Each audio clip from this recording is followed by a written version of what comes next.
तेरे साहबा है रूह की ग़िज़ा, इसलिए कहते हैं बा साहबा, इसलिए कहते हैं बा साहबा।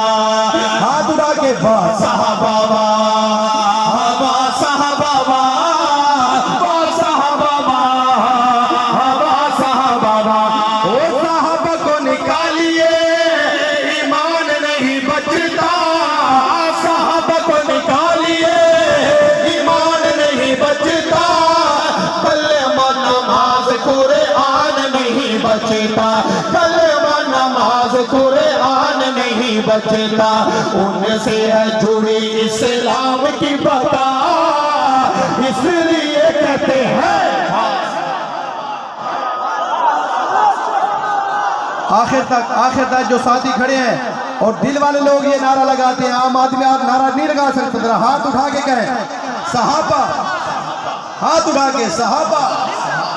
देवबंदी बोले, देवबंदी बोले, देवबंदी बोले, बरेलवी बोले, बरेलवी बोले, अल हदीस बोले, अल हदीस बोले, फारूकी की ललकार में बोले, फारूकी की यलगार में बोले, आसिफ मुआविया के अंदाज में बोले। वाह साहबा,